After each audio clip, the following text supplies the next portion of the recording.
In the brutal heat of Afghanistan's Helmand province, where the Taliban's bullets whistled through the air like deadly promises, nobody expected the smallest person in the unit to become the hero of the day. They called her Doc with a mixture of respect and doubt. Respect for her medical training, doubt for her 5'3" frame that seemed too fragile for the unforgiving battlefield. Sarah Martinez had heard the whispers since the day she joined the Special Operations Unit. She won't last a week in the field. What happens when she has to carry a wounded SEAL? The brass has lost their minds putting her with our boys. But on that scorching Tuesday morning in September, when 3 Navy SEALs lay bleeding in a Taliban kill zone, with enemy fire raining down from 3 directions, those same doubters would watch in stunned silence as the medic they claimed would fail did the impossible. This is the story of how a determined woman proved that courage doesn't come in a standard size, and how sometimes the person everyone underestimates becomes the one everyone depends on to make it home alive. Sarah Martinez had always been small, but she had never let that stop her from dreaming big.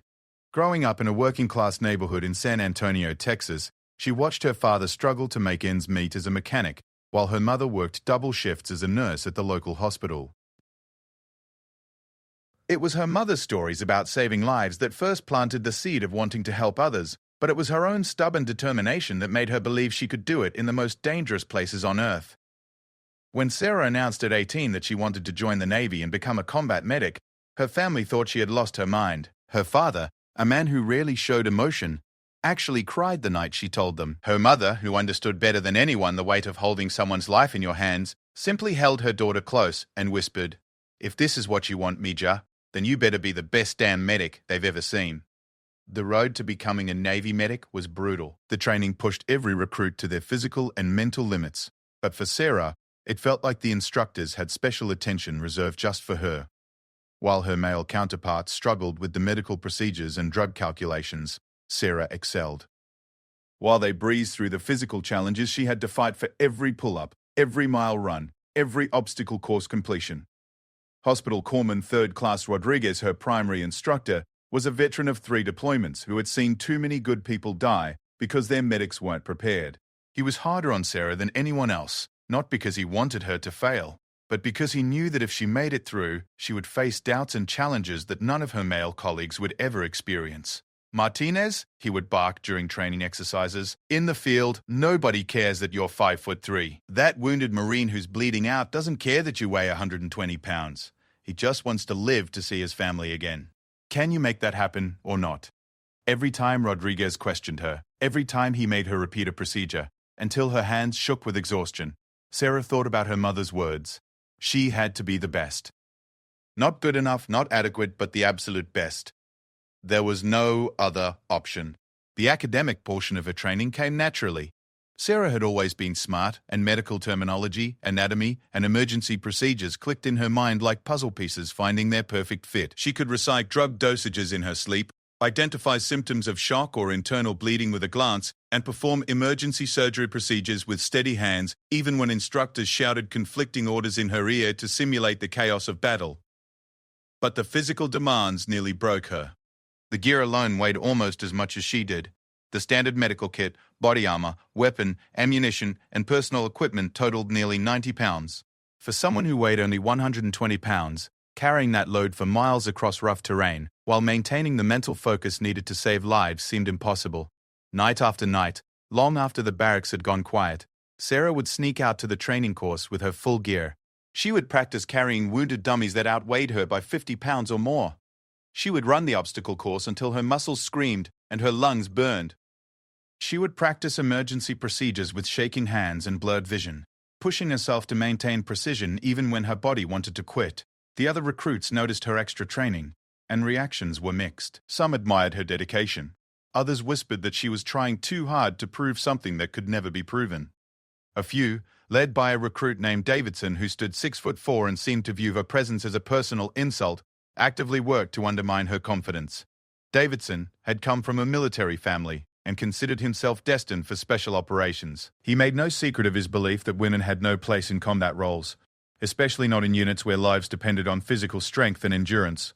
He would make comments just loud enough for Sarah to hear, about how she would get good men killed, how she was taking up a spot that should go to someone who could actually do the job. The psychological warfare was almost worse than the physical challenges.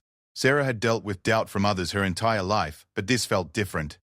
These weren't random people questioning her abilities. These were future colleagues who might one day depend on her to save their lives, and they were making it clear they had no faith in her whatsoever.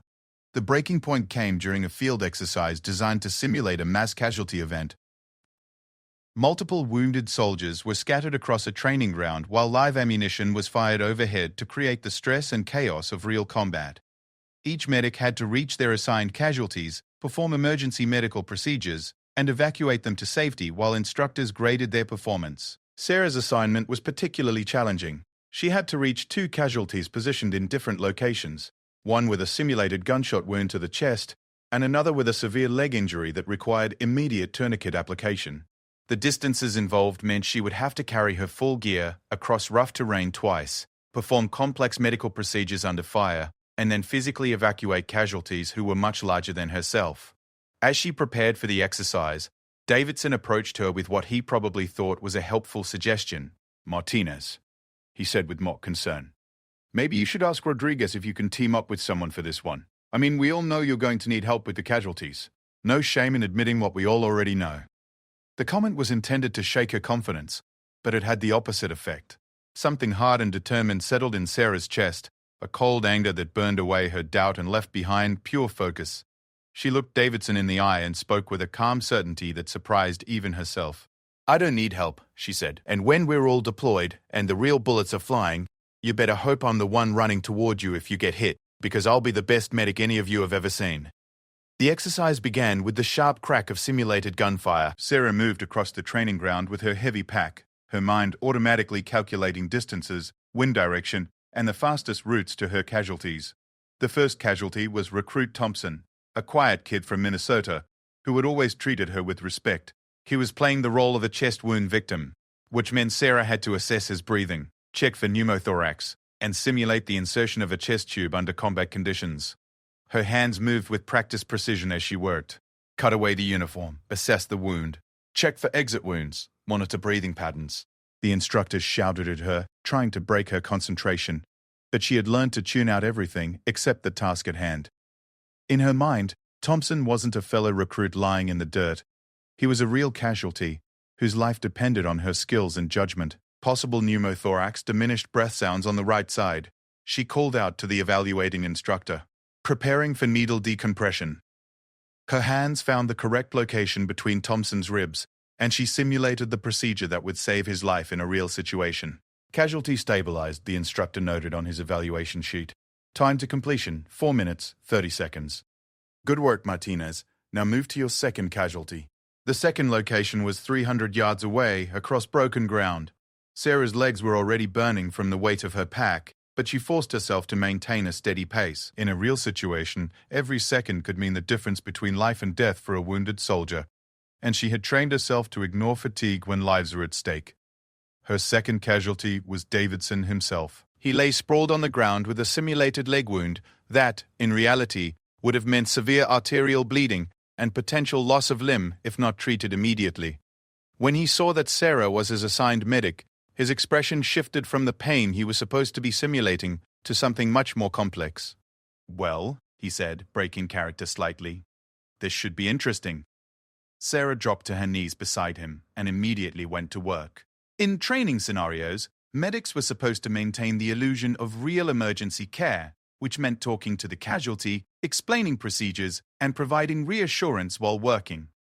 But as she began her assessment of Davidson's simulated injury, her focus narrowed to the purely medical aspects of the situation.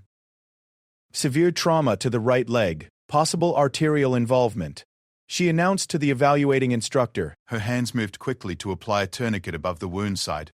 "I need to stop the bleeding before shock sets in." Davidson watched her work with growing amazement. Her hands were steady and sure as she simulated the emergency procedures. She applied the tourniquet with exactly the right amount of pressure, checked his pulse and blood pressure, and began preparing him for evacuation. There was no hesitation, no uncertainty in her movements. "You're going to be okay," she told him as she worked, her voice carrying the kind of calm authority that could steady a panicked soldier in a real emergency. "The tourniquet will control the bleeding until we can get you to the field hospital. I need you to stay awake and keep talking to me." But the real test was still ahead. Sarah had to evacuate Davidson from the field, which meant carrying or dragging a man who outweighed her by 80 pounds across 300 yards of rough terrain, while enemy fire continued overhead. It was exactly the kind of scenario that her critics claimed she could never handle. She looked at Davidson, who was watching her with an expression she couldn't quite read. "This is where you prove them wrong," he said quietly, speaking just loud enough for her to hear over the simulated gunfire. Sarah considered her options. She could try to carry Davidson in a traditional fireman's carry, but his weight advantage made that nearly impossible for any significant distance. She could drag him, but that would be slower and potentially more traumatic for a real casualty. Instead, she chose a technique she had practiced countless times during her midnight training sessions. She positioned herself at Davidson's head and grabbed him under the arms, then began moving backward across the field.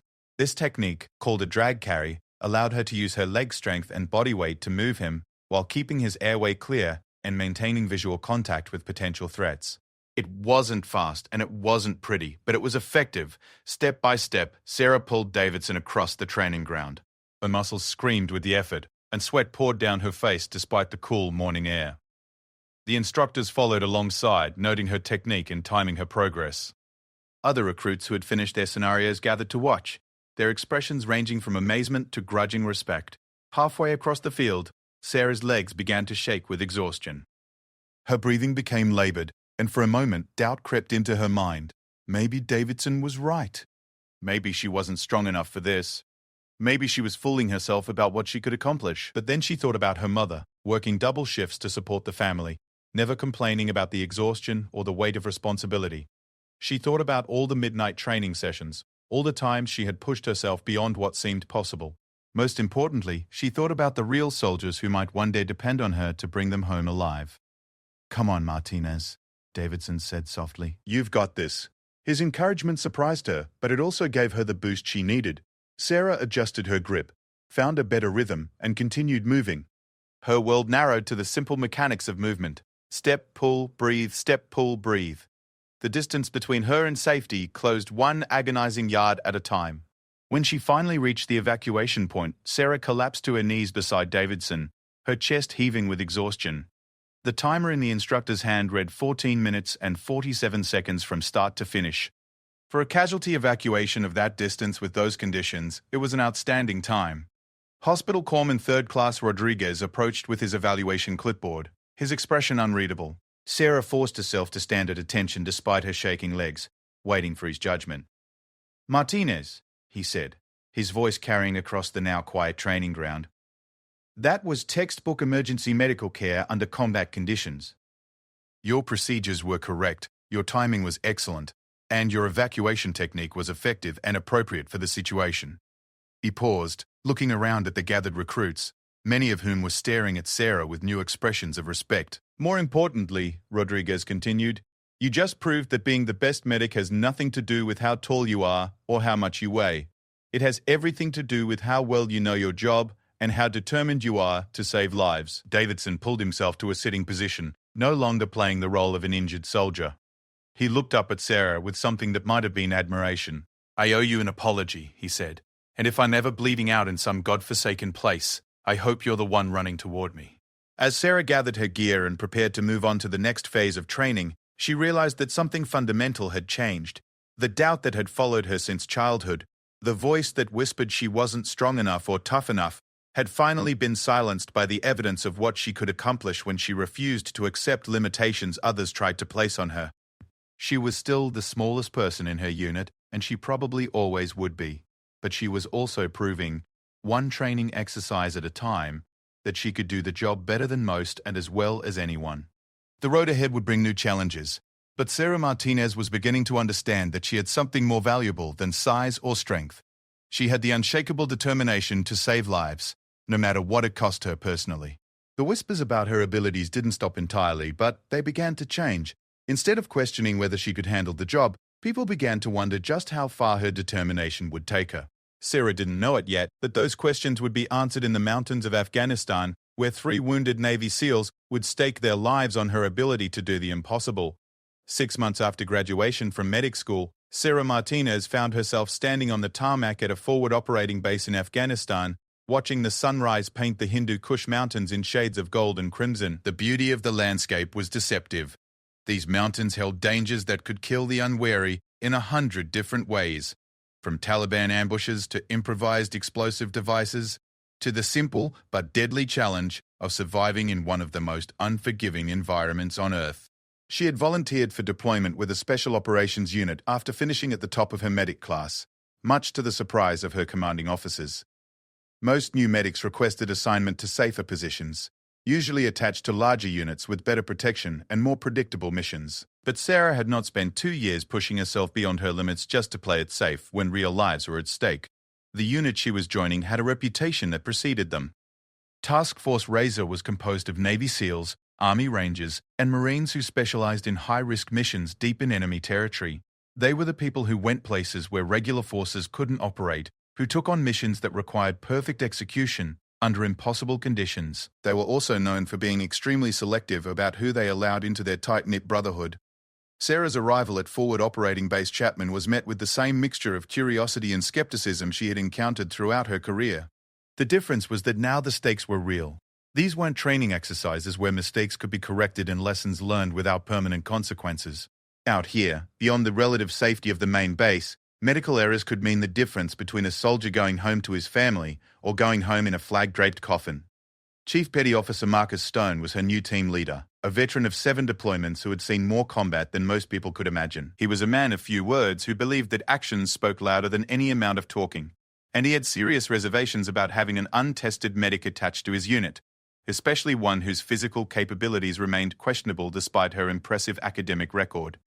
"Martinez," he said during their first meeting, "I don't care what your test scores were back in the States. Out here, the only thing that matters is whether you can keep my men alive when everything goes to hell.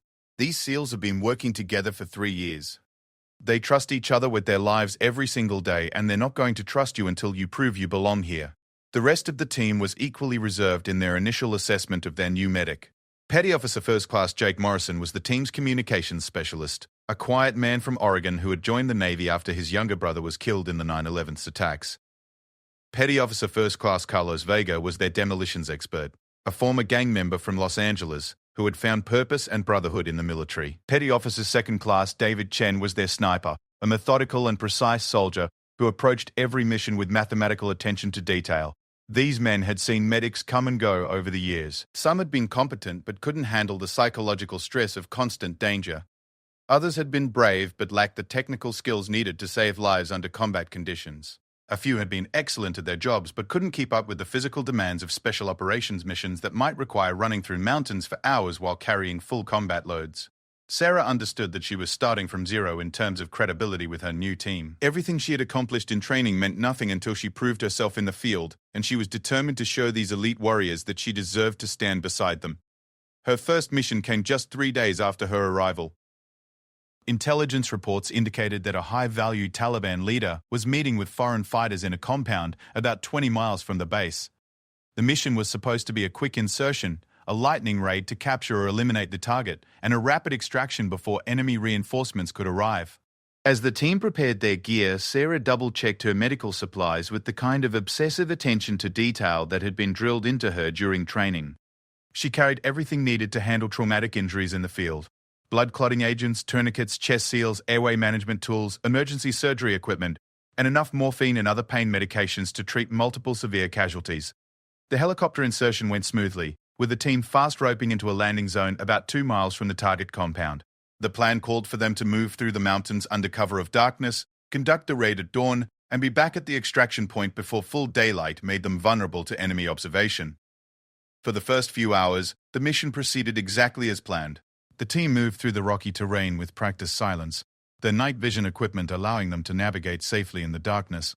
Sarah found herself working harder than the others to maintain the pace, her shorter legs requiring more steps to cover the same distance, but she kept up without complaint. It was when they reached the observation point overlooking the target compound that everything started to go wrong. Chen, who was providing overwatch with his sniper rifle, spotted movement that wasn't supposed to be there. Instead of the expected small group of Taliban fighters, the compound was crawling with armed men. What was supposed to be a meeting of 5 or 6 people had turned into a gathering of at least 30 enemy combatants, including several who appeared to be foreign fighters with more advanced training and equipment than typical Taliban forces. Chief Stone made the decision to abort the mission, The odds had shifted from challenging but manageable to potentially suicidal, and he wasn't willing to risk his team's lives for a target that had become significantly more dangerous than anticipated. But as the team began to withdraw from their observation position, they discovered that they had been spotted. Enemy fighters were moving through the mountains to surround them, using knowledge of the local terrain to cut off their escape routes. The first shots came from 3 different directions simultaneously, indicating that the Taliban had set up a coordinated ambush. Bullets ricocheted off the rocks around the team's position, forcing them to take cover behind whatever protection they could find in the barren landscape. "Contact, contact, contact!" Morrison shouted into his radio, calling for immediate helicopter support. But the extraction helicopters were more than an hour away, and the team's position was becoming increasingly untenable as more enemy fighters joined the attack. It was during the first few minutes of the firefight that Sarah got her first real test under combat conditions.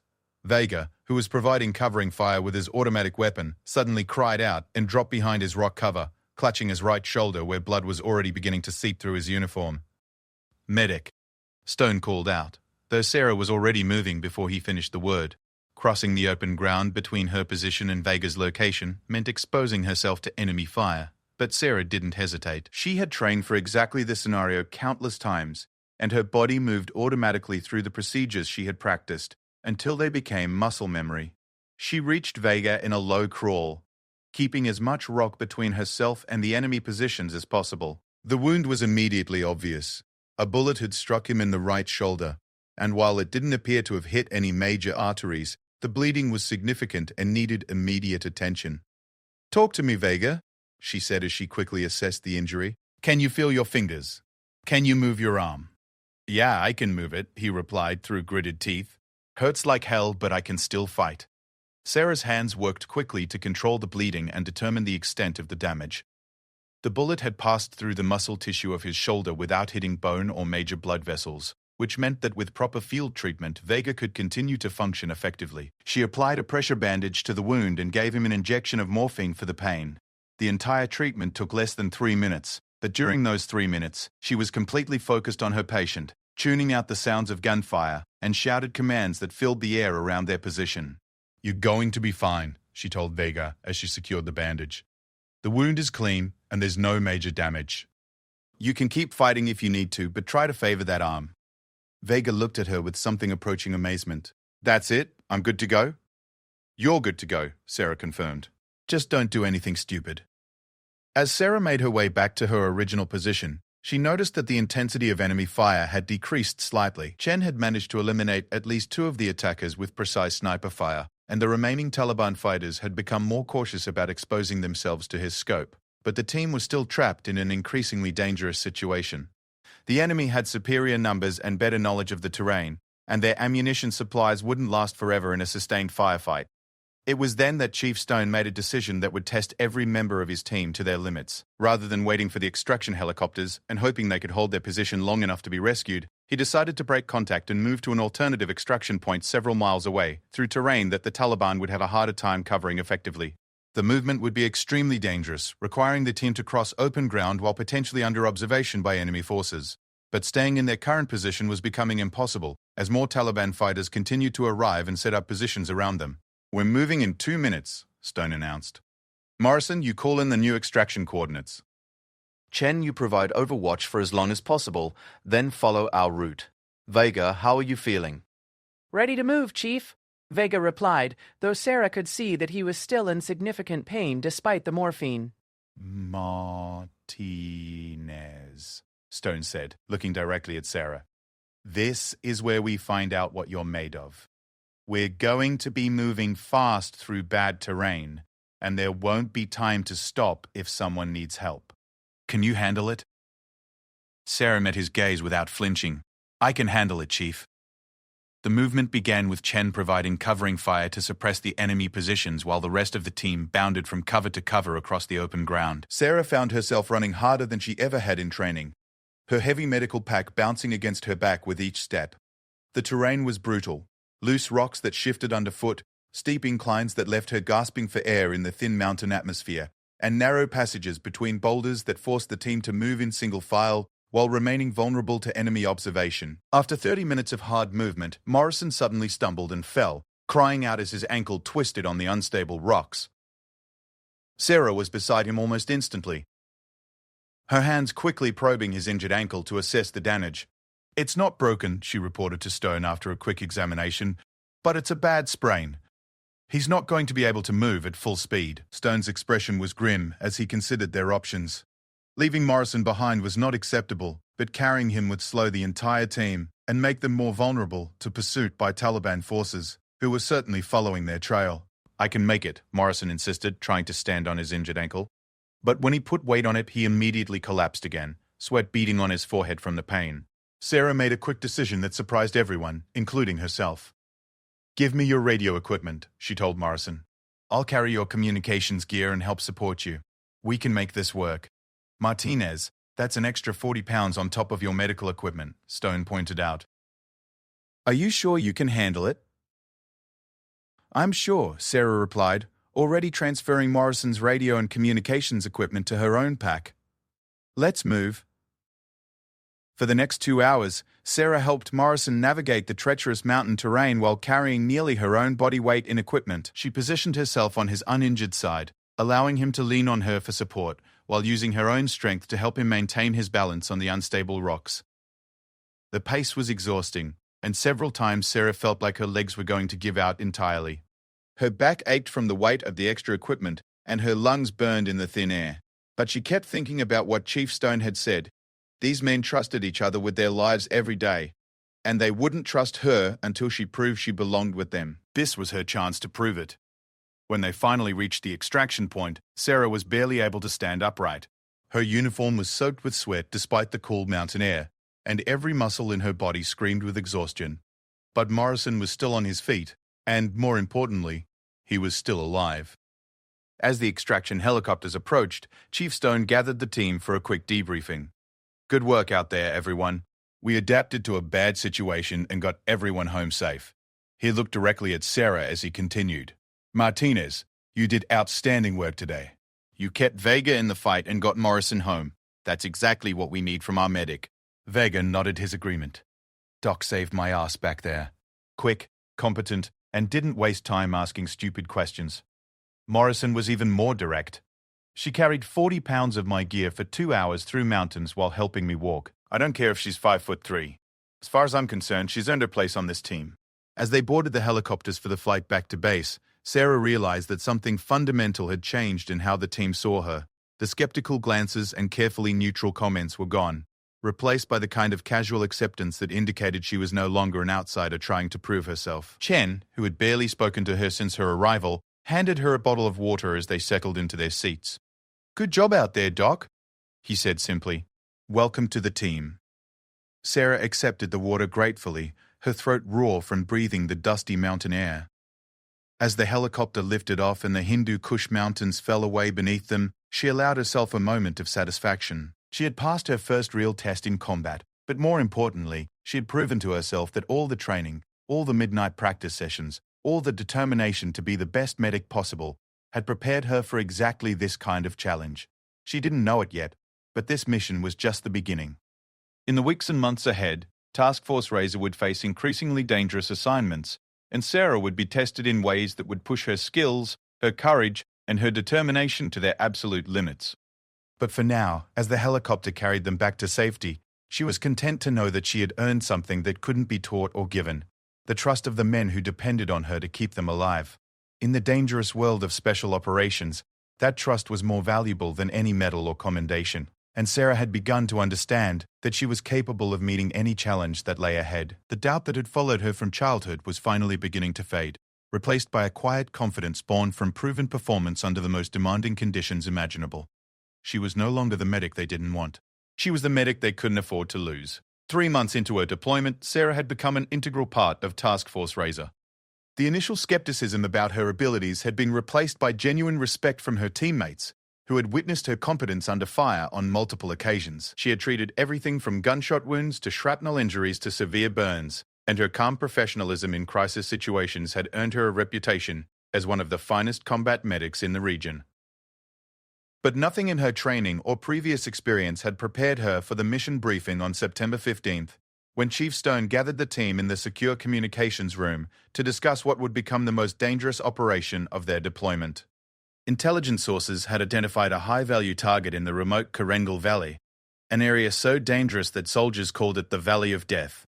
Taliban forces had been using the region as a staging area for attacks on coalition forces, and the target was a senior Taliban commander responsible for coordinating those attacks with foreign fighters from Pakistan and Chechnya. The mission parameters were challenging from the beginning. The target compound was located in extremely hostile territory, surrounded by Taliban strongholds, and accessible only through mountain passes that enemy forces knew intimately. The insertion would have to be conducted at night to avoid detection, and the extraction would be complicated by the fact that helicopter landing zones were limited in the rocky terrain. Most concerning of all was the intelligence assessment that the target would be heavily protected by experienced fighters who had been preparing for exactly this kind of coalition raid. Unlike the more typical Taliban forces they had encountered in previous missions, these would be well-trained, well-equipped and highly motivated adversaries who wouldn't hesitate to fight to the death rather than allow their commander to be captured. "This is not a routine operation," Chief Stone told the assembled team. "The risk level is extremely high, and we should expect significant enemy resistance. Everyone needs to understand that this mission could go sideways very quickly." Sarah listened to the briefing with growing concern, not about her own safety, but about the likelihood that her medical skills would be severely tested before the mission was over. She had learned to read the subtle signs in her teammates' faces, and she could see that even these veteran special operations warriors were treating this mission with unusual seriousness. Vega, whose shoulder wound from their previous mission had healed completely, was checking and rechecking his demolitions equipment with even more attention to detail than usual. Morrison was running multiple communications checks to ensure they would have reliable contact with supporting elements. Chen was spending extra time zeroing his rifle and studying satellite photographs of the target area to identify the best overwatch positions. The mission would begin with a helicopter insertion at a landing zone 6 miles from the target compound, followed by a night movement through difficult mountain terrain. The team would establish an observation post before dawn, conduct surveillance to confirm the target's presence, and then execute a rapid assault designed to capture or eliminate the Taliban commander before enemy reinforcements could arrive. Sarah spent the hours before departure conducting her own preparations with the same meticulous care her teammates were applying to their equipment. She inventoried her medical supplies, checking quantities of blood-clotting agents, tourniquets, chest seals, emergency surgery equipment, and pain medications.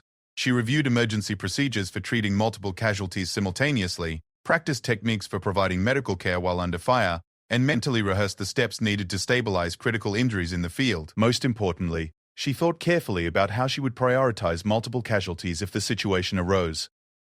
In a perfect world, she would have unlimited time and resources to treat every injured person with the same level of care. But in combat, medics often faced horrific choices about which patients to treat first, when resources were limited and lives hung in the balance. The flight to the insertion point took 2 hours through mountain passes that required the pilots to fly with night vision equipment while maintaining radio silence to avoid detection by Taliban spotters. Sarah sat quietly in the helicopter, feeling the familiar mixture of nervous energy and focused determination that preceded dangerous missions. As they approached the landing zone, Chief Stone gave final instructions to the team. "Remember, we're going into their backyard this time. They know this terrain better than we do, and they've probably prepared for raids like this. Stay alert, watch each other's backs, and be ready for anything." The helicopter insertion went smoothly, with the team fast roping onto a rocky plateau, surrounded by towering peaks that looked like ancient sentinels in the moonlight. The pilots immediately departed for the safety of friendly airspace, leaving Task Force Razor alone in one of the most dangerous valleys in Afghanistan. The movement to the target area took 4 hours through terrain that challenged even these experienced special operations soldiers. The path led through narrow defiles between massive boulders, up steep inclines where loose rocks threatened to send climbers tumbling into dark crevasses, and across exposed ridgelines where enemy observation was a constant concern. Sarah found herself working harder than ever to maintain the pace required by the mission timeline. Her medical pack seemed heavier than usual in the thin mountain air, and the rocky terrain demanded constant attention to avoid injuries that could compromise the entire operation. But she kept up without complaint, drawing on the physical and mental conditioning that had been built through months of training and combat experience. They reached the observation point just as the eastern sky began to show the first hints of dawn. Chen immediately moved into position with his sniper rifle, using his scope to conduct detailed surveillance of the target compound while the rest of the team prepared for the assault phase of the mission. What they saw through Chen's scope was both encouraging and alarming. The Taliban commander was definitely present in the compound, which meant the intelligence had been accurate and the mission could proceed as planned. But the number of armed guards was higher than expected, and their positioning indicated a level of tactical sophistication that suggested they were dealing with experienced fighters rather than typical Taliban forces. Chief Stone made the decision to proceed with the mission despite the increased opposition. The target was too valuable to pass up, and waiting for better conditions might mean losing the opportunity entirely if the Taliban commander moved to a different location. The assault began at first light, with Chen providing overwatch from his concealed position, while the rest of the team moved into their attack positions around the compound. The plan called for Vega to breach the main entrance with explosive charges while Morrison and Stone assaulted through the breach. Sarah would remain in a covered position outside the compound to provide medical support if needed while maintaining communications with supporting aircraft. For the first few minutes, everything proceeded according to plan. Vega's explosive charges blew open the compound's main gate with a thunderous roar that echoed off the surrounding mountains. Stone and Morrison moved through the breach with practiced efficiency, their weapons firing in controlled bursts as they cleared rooms and corridors in search of their target. Sarah monitored the assault from her position 50 meters away, listening to the radio communications that kept her informed of the team's progress. "Building 1 clear," came Morrison's voice. "Moving to Building 2. Seconds later, Stone's voice. "Target acquired. Target acquired. We have him." But then everything went wrong at once. The Taliban had prepared a more sophisticated defense than anyone had anticipated. As Stone and Morrison moved to secure their prisoner, hidden fighters opened fire from concealed positions around the compound. Chen's overwatch position came under attack from multiple directions, forcing him to abandon his sniper rifle and fight for survival with his sidearm. Vega, who was providing security at the compound entrance, was caught in a crossfire between enemy positions he hadn't known existed. The radio exploded with urgent calls for help. "Contact, contact, contact! We're taking heavy fire from all sides." Morrison's voice was strained with the effort of fighting while communicating. "Chen, can you provide overwatch?" "Chen, respond." Chen's voice came back weak and shaky. I'm hit bad. Can't maintain position." Sarah's training kicked in automatically. She was already moving toward the compound before Chief Stone's order came through the radio. "Martinez, we need you up here now. Multiple casualties, urgent surgical." Running toward the compound meant crossing 50 meters of open ground while enemy bullets kicked up dust all around her.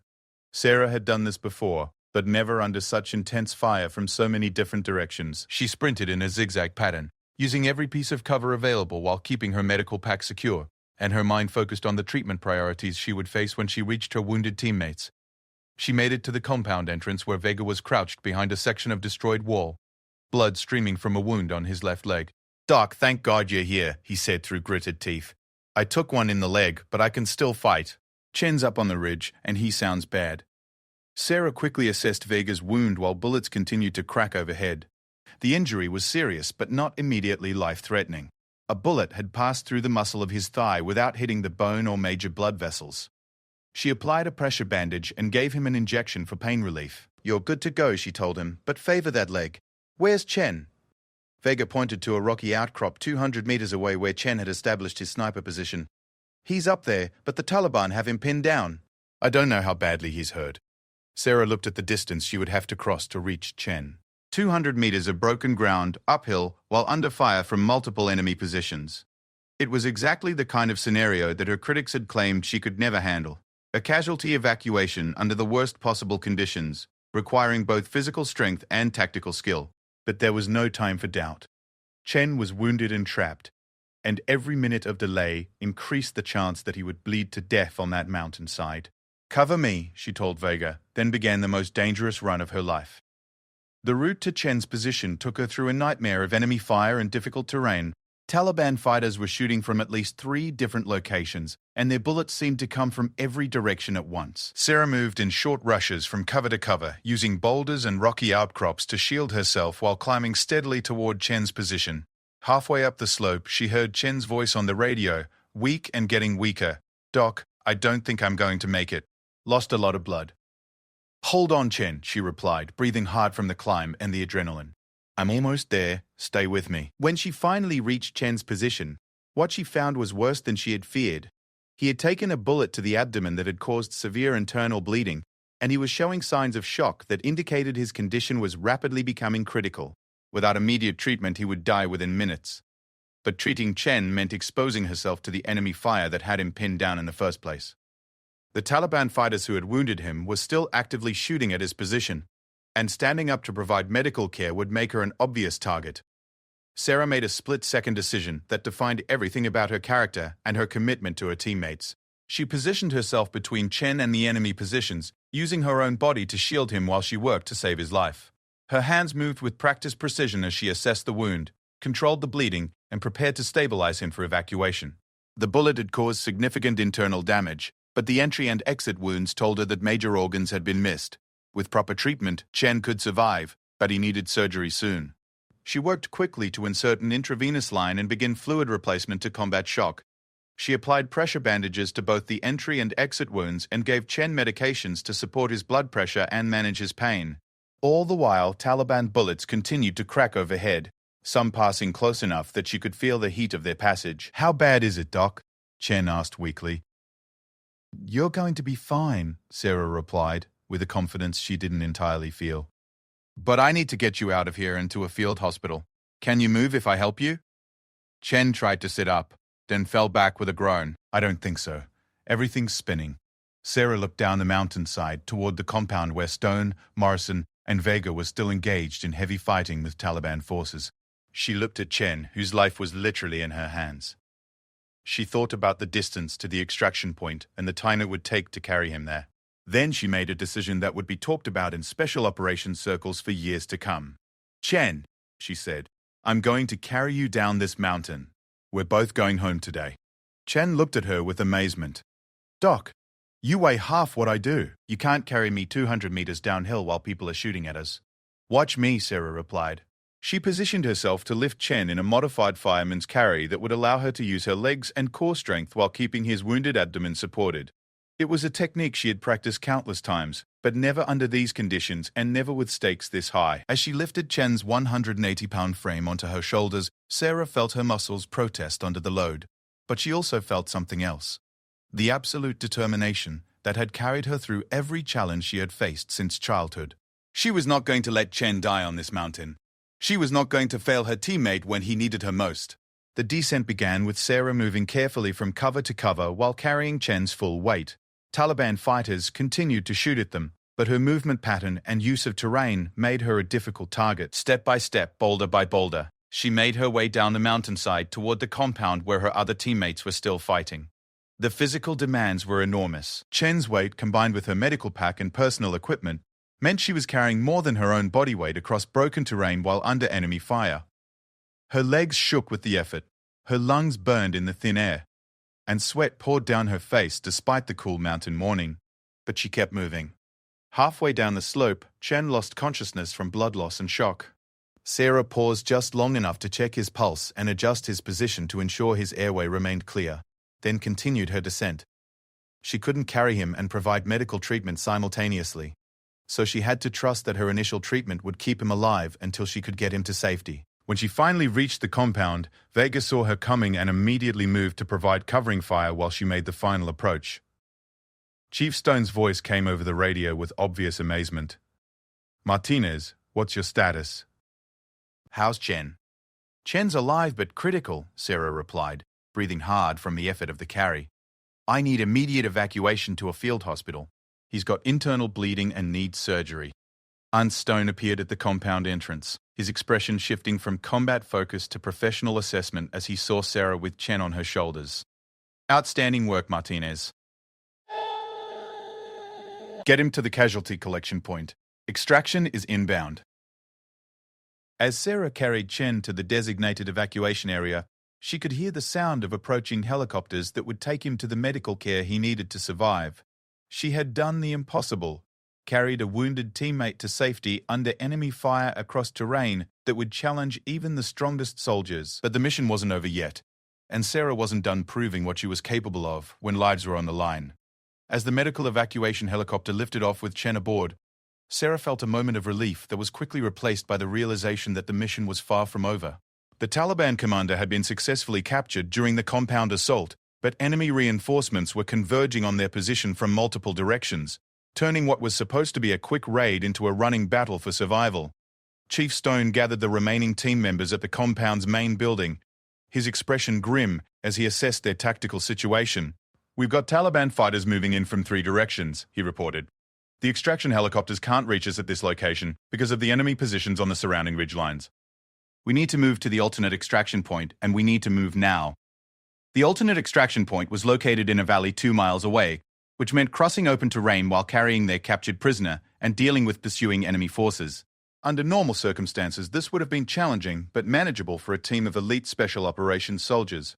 But the situation was anything but normal.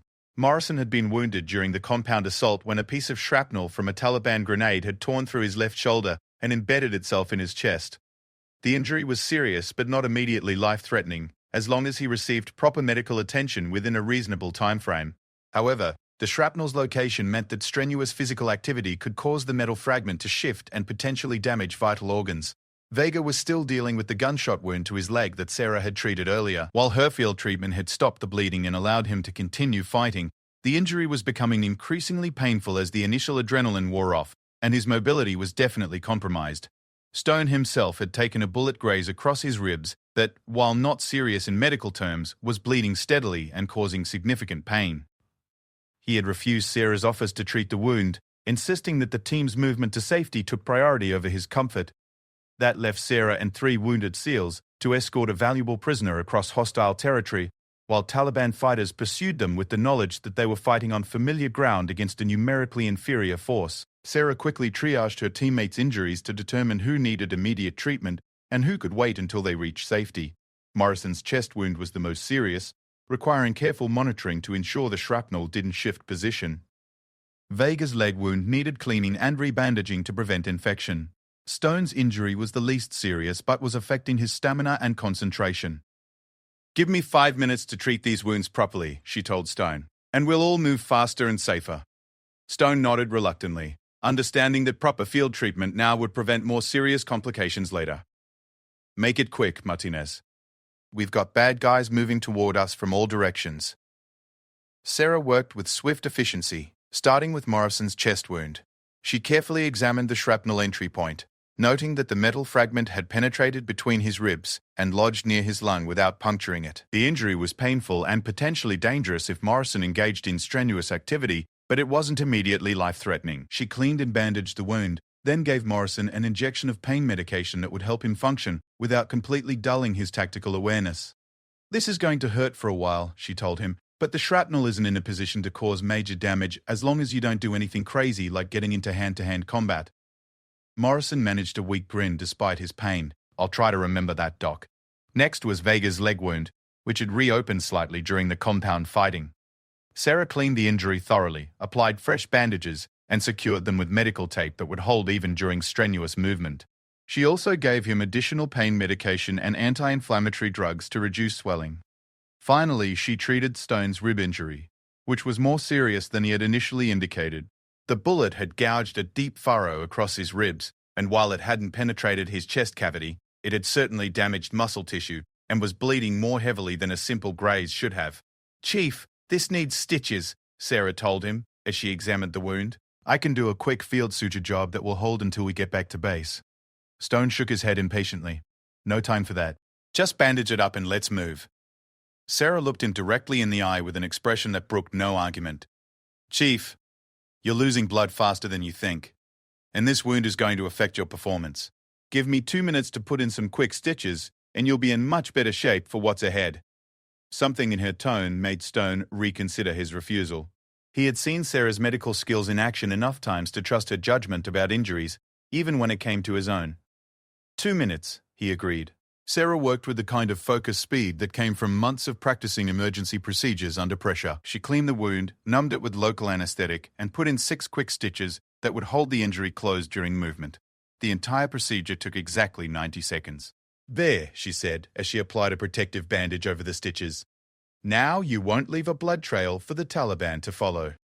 As the team prepared to move toward the extraction point, Sarah made a decision that would define the rest of the mission.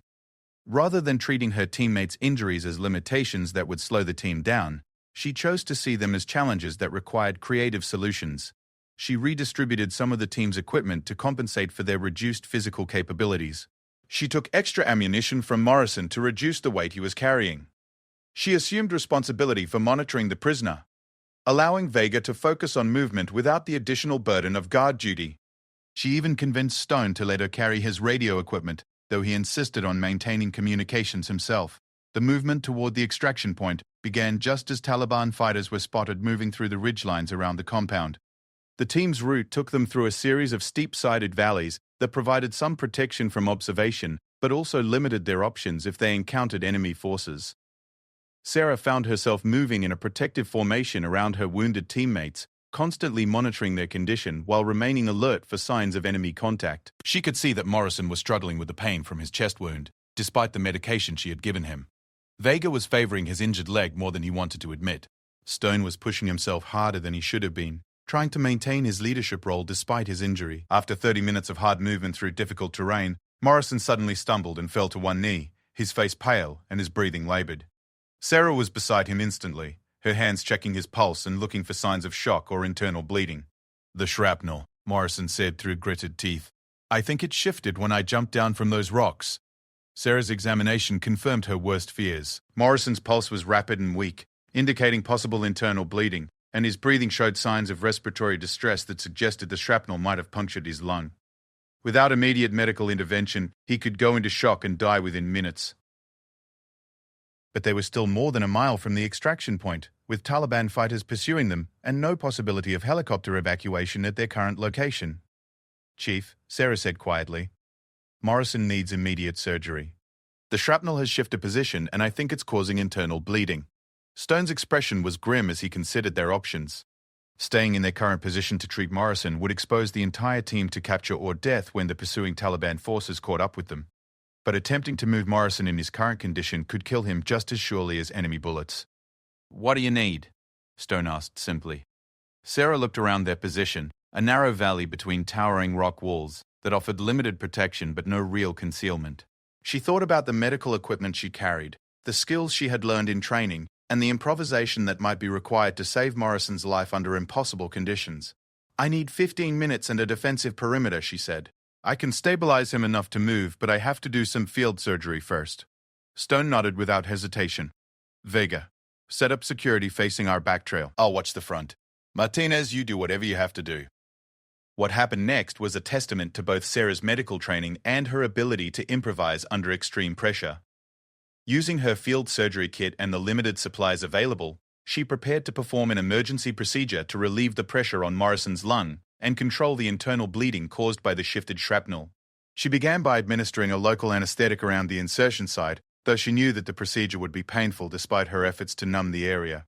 Morrison watched her preparations with the calm acceptance of a professional soldier who understood that his life depended on his medic's skill. "Doc," he said quietly, "if this doesn't work, it's going to work," Sarah interrupted firmly. "I didn't carry Chen down a mountain, just to lose you in a valley." "Now stop talking and let me concentrate." The procedure required her to insert a chest tube between Morrison's ribs to relieve the pressure that was preventing his lung from functioning properly. In a hospital setting, this would have been done with proper equipment, sterile conditions, and supporting medical staff. In the field, she had to make do with improvised tools and her own training. Working by feel as much as sight, Sarah carefully inserted the chest tube into Morrison's pleural cavity, listening for the telltale hiss of escaping air that would indicate she had successfully relieved the pressure. When she heard it, she felt a surge of relief that was quickly replaced by the need to secure the tube and ensure it would remain functional during movement. "How does that feel?" she asked Morrison as she taped the chest tube in place. Morrison took a careful breath, then another. "Better," he said with obvious relief. "I can actually breathe again." But Sarah wasn't finished. The internal bleeding still needed to be addressed, and that required a more invasive procedure than she had ever attempted in the field. Using her emergency surgery equipment, she carefully explored the area around the shrapnel entry point, looking for the source of the bleeding. What she found was a small arterial vessel that had been nicked by the shifted shrapnel. In a hospital, this would have required microsurgery by a specialist. In the field, she had to improvise with the tools available and her own steady hands. Using surgical clips from her emergency kit, Sarah carefully clamped the bleeding vessel, stopping the internal hemorrhage that had been threatening Morrison's life. The entire procedure took 12 minutes, performed while Taliban fighters moved through the mountains around them, and enemy contact remained a constant possibility. "There," she said, as she finished securing her work with surgical tape. "The bleeding is controlled and your lungs should function normally. How do you feel?" Morrison sat up carefully, testing his breathing and movement. "Like a new man, Doc. Outstanding work." But even as Sarah felt satisfaction at saving Morrison's life, she knew that their situation remained desperate. They still had to reach the extraction point while carrying a prisoner and dealing with multiple casualties, and the Taliban pursuit was getting closer. It was then that Vega, who was providing rear security, spotted movement on the ridgeline behind them. "Chief, we've got company. At least a dozen fighters moving down the valley behind us." Stone assessed their tactical situation with the calm professionalism that had kept his team alive through countless dangerous missions. They could try to outrun the pursuing Taliban forces, but with 3 wounded team members, that option was unlikely to succeed. They could try to fight it out in their current position, but they would be outnumbered and outgunned by enemy fighters who knew the terrain better than they did. Or they could try something desperate. "How mobile am I wounded?" Stone asked Sarah. Sarah looked at her 3 patients, assessing their current condition and ability to move under stress. Morrison's emergency surgery had stabilized him, but he was still weak from blood loss and shouldn't be engaging in strenuous activity. Vega's leg wound was painful but manageable as long as he could pace himself. Stone's rib injury was the least serious but was affecting his stamina. "They can move," Sarah said, "but not fast and not far. If we're going to run for it, we need to do it now before they get any weaker." Stone made the decision that would determine whether Task Force Razor made it home alive or died in the mountains of Afghanistan. "We're going to break contact and sprint for the extraction point," he said. "It's going to be the hardest run of our lives, but it's our only chance." As the team prepared for what might be their final movement, Sarah made one last check of her teammates' condition and her medical supplies. She redistributed equipment one more time, taking additional weight from her wounded colleagues, while ensuring she had immediate access to emergency medical supplies in case someone was hit during the run to safety. "Ready, Doc?" Stone asked. Sarah looked at her 3 wounded SEALs, men who had entrusted their lives to her medical skills and her determination to get them home safely. She thought about all the people who had doubted her abilities over the years, all the voices that had said she was too small, too weak, too female to handle the demands of special operations medicine. "Ready, Chief," she replied. "Let's bring our boys home." The final run to the extraction point became a race against time, pain, and overwhelming odds. Sarah found herself positioned in the center of the team's formation, close enough to provide immediate medical support to any of her wounded teammates while maintaining the pace needed to stay ahead of the pursuing Taliban forces. The terrain worked against them at every step. The valley floor was littered with loose rocks that shifted underfoot, threatening to twist ankles or send runners tumbling into hidden crevasses. The altitude made every breath a struggle, and the weight of their equipment seemed to increase with each passing minute. Morrison was moving through sheer force of will, his face pale and drawn from the emergency surgery Sarah had performed. The chest tube she had inserted was functioning properly, allowing his lung to inflate normally, but the trauma of the procedure and the blood loss from his internal bleeding had left him significantly weakened. Vega was gritting his teeth against the pain from his leg wound, which had begun bleeding again despite Sarah's bandaging. Every step sent a jolt of agony through his injured thigh, but he maintained the pace without complaint, understanding that falling behind would endanger the entire team. Stone was pushing himself harder than anyone, trying to maintain his leadership role despite the bullet wound across his ribs. Sarah could see that he was favoring his injured side, and that his breathing was becoming labored, but she also knew that suggesting he slow down would be pointless. Stone would die before he allowed his team to be captured because of his injuries. Behind them, the sounds of pursuit were getting closer. Taliban fighters were moving through the valley with the confidence of men fighting on familiar ground, and their knowledge of the terrain was allowing them to close the distance despite the head start Task Force Razor had gained. Sarah monitored her teammates constantly as they ran, watching for signs of shock, exhaustion, or medical complications that could turn their desperate escape into a catastrophe. She redistributed equipment on the move, taking additional weight from Morrison when she noticed him beginning to struggle, and keeping a careful eye on the chest tube that was literally keeping him alive. After 20 minutes of hard movement, the extraction point came into view, a relatively flat area surrounded by low hills that would provide the helicopter pilots with enough space to land while offering some protection from enemy observation. But even as Sarah felt a surge of hope at seeing their destination, she realized that their problems were far from over. The pursuing Taliban forces had anticipated their route and were moving to cut off their escape. Enemy fighters were visible on the ridgelines around the extraction point, positioning themselves to establish a killing field that would trap Task Force Razor in the open when the helicopters arrived. Chief Stone called for an immediate halt, using a cluster of large boulders for cover while he assessed their tactical situation. "We've got a problem," he announced grimly. "The bad guys are setting up to ambush us at the extraction point. We can't land helicopters in there until we clear those positions." Sarah looked at her wounded teammates, seeing the exhaustion and pain they were fighting to conceal. Morrison was leaning heavily against a boulder, his breathing shallow and rapid. Vega was trying to favor his injured leg without making it obvious how much pain he was in. Stone was pressing his hand against his injured ribs, and blood was beginning to seep through the bandages Sarah had applied. The tactical situation was clear to everyone. They needed to assault fortified enemy positions while dealing with multiple casualties and dwindling ammunition supplies. Under normal circumstances, it would have been a challenging mission for a full-strength team. With 3 wounded operators and limited resources, it appeared impossible. But Sarah had learned something important during her months with Task Force Razor. Impossible was just another word for a challenge that required creative thinking and absolute determination. "Chief," she said quietly, "what if we don't assault those positions? What if we make them come to us?" Stone looked at her with interest. "What do you have in mind?" Sarah pointed to their current position among the scattered boulders. "This is good defensive terrain. If we can draw the Taliban fighters down from the ridgelines, we can engage them from cover while the helicopters provide fire support from above. Instead of attacking uphill against prepared positions, we make them attack downhill against us." It was a risky plan that depended on timing, coordination, and the willingness of the Taliban fighters to abandon their advantageous positions for the chance to capture or kill the American Special Operations Team. But it was also their only realistic option given their current circumstances. Stone considered the proposal for about 10 seconds, then nodded his approval. "Do it. Vega, can you handle our prisoner while we set up defensive positions?" "Roger that, Chief," Vega replied, though Sarah could see the effort it cost him to stand upright. The next few minutes were spent in careful preparation for what would determine whether Task Force Razor survived the mission or died in the mountains of Afghanistan. Sarah positioned herself where she could provide medical support to any team member who was wounded during the coming fight, while also maintaining her own defensive position with her personal weapon. She checked her medical supplies one final time, ensuring that she had immediate access to blood-clotting agents, bandages, pain medication, and emergency surgery equipment. If the defensive plan worked, they would be home safe within an hour. If it failed, she would be treating multiple casualties under enemy fire while trying to keep herself alive. Stone coordinated with the extraction helicopters, explaining the tactical situation and requesting close air support during the pickup.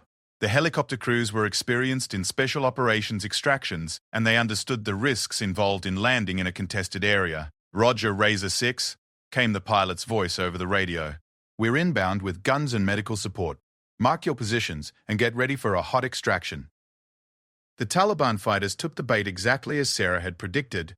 Seeing Task Force Razor apparently pinned down among the boulders, they abandoned their defensive positions on the ridgelines and began moving down into the valley to finish off the American team. It was exactly what Stone had been hoping for. "Contact front," he called out as the first Taliban fighters came into view. "Everyone pick your targets and make your shots count." The firefight that followed was intense but brief. The Taliban fighters, expecting to find a demoralized and weakened enemy, instead ran into precisely aimed fire from concealed positions among the rocks. Chen's training as a sniper had rubbed off on his teammates, and each shot from the SEALs found its mark with deadly accuracy. Morrison, despite his chest wound and recent surgery, provided steady covering fire with his automatic weapon. Vega, despite his injured leg, maintained security over their prisoner while contributing to the defensive fire. Stone coordinated the team's response while engaging enemy targets with his rifle. Sarah found herself in the unique position of providing medical support while simultaneously engaging in combat. When Morrison's chest wound began bleeding again from the stress of combat, she quickly applied additional pressure bandages while he continued to fire at enemy positions. When Vega stumbled from pain in his injured leg, she helped him regain his footing while keeping her own weapon ready. The arrival of the extraction helicopters changed the dynamic of the battle completely. The aircraft came in low and fast, their door gunners laying down suppressing fire that scattered the remaining Taliban fighters and cleared the landing zone. "Razor 6, this is Dustoff 7-1, came the pilot's voice over the radio. "Landing zone is secure. Get your people aboard now." The movement to the helicopters should have been a simple sprint across 50 meters of open ground. But for Sarah, it became the culmination of everything she had trained for and fought to prove throughout her career. Morrison collapsed halfway to the aircraft, his strength finally giving out from blood loss and the trauma of his wounds. Sarah was beside him instantly, but she faced an impossible choice. She could drag Morrison to safety, but that would mean abandoning Vega, who was struggling with his own injured leg and wouldn't be able to make it to the helicopter unassisted. Stone was already aboard the aircraft with their prisoner, but he was in no condition to help with casualty evacuation due to his own injuries. The helicopter couldn't wait much longer, as Taliban reinforcements were already moving toward the landing zone. It was then that Sarah made a decision that would be remembered in special operations circles for decades to come. Instead of choosing between her wounded teammates, she chose to save them both. Positioning herself between Morrison and Vega, she grabbed Morrison under one arm and Vega under the other, then began moving toward the helicopter with both wounded SEALs leaning on her for support. The combined weight of both men, plus her own equipment, was more than she had ever carried in training. But Sarah had learned that determination could overcome limitations that seemed absolute. Step by step, she moved across the landing zone with her two wounded teammates. Morrison was barely conscious from blood loss. Vega was fighting to stay on his feet despite the agony from his leg wound, and Sarah was carrying them both through sheer force of will. The helicopter crew members reached out to help as the trio approached the aircraft, grabbing Morrison and Vega and pulling them aboard while Sarah collapsed against the helicopter's doorframe, her strength finally exhausted by the effort of the evacuation. As the aircraft lifted off and the mountains of Afghanistan fell away beneath them, Chief Stone looked at Sarah with an expression that combined amazement, gratitude, and profound respect.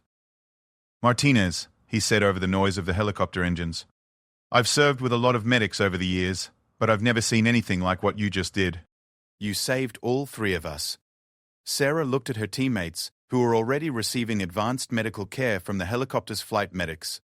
Morrison's color was improving as IV fluids replaced the blood he had lost. Vega was finally able to relax as proper pain medication took effect. Stone was allowing a flight medic to properly clean and bandage his rib wound.